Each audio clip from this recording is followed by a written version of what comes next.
Vitet e gjata në detyrë kam mësuar që kur thua Bruxelles është një fjalë shumë komplekse, ka shumë organisma dhe ka shumë zëra në Bruxelles. Për ne, të gjitha zërat në Bruxelles janë mjaft të respektueshëm, por ka një fjalë që e marrim shumë seriozisht që është zëri i Komisionit. Deri më tani më duhet t'ju them se Komisioni është në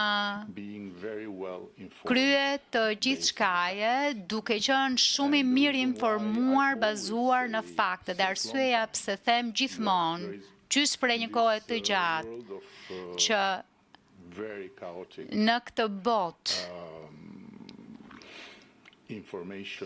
informacioni apo sistemeve shumë kaotike informacioni dhe pikpamjeve mjaft të debatueshme, ku e vërteta gjen gjithmonë më pak hapësirë, e gënjeshtra dhe gjysmët të vërtetat, vërtetat e rreme gjen gjithmonë më tepër hapësirë, Komisioni mbetet në fakt ai që mban fort objektivitetin, sepse Komisioni punon bazuar në fakte, punon bazuar në të dhëna, punon bazuar në burime të verifikuara. Është ende punë në vazhdim.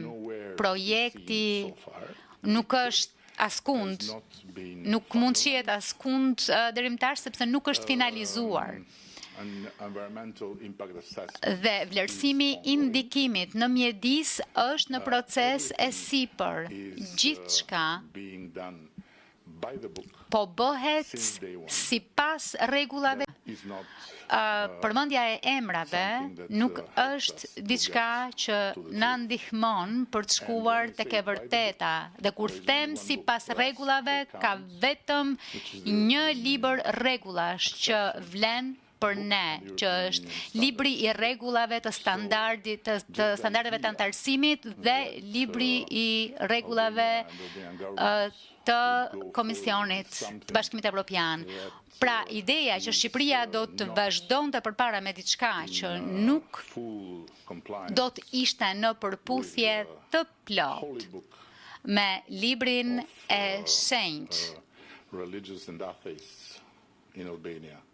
të besimtarëve ateistëve në Shqipëri, që janë standardet e parimet e Bashkimit Evropian, është pretendim pa bazë. Pra nuk ka asgjë për t'u shqetësuar, zero. Ne do të bëjmë një projekt që do të jetë krenari për Shqipërinë e për Europën. Kjo është ambicia ime. Shqipëria duhet ta bëj realitet për veten dhe për Europën. Dhe sigurisht në proces do të jemi, siç kemi qenë deri tani, shumë rigoroz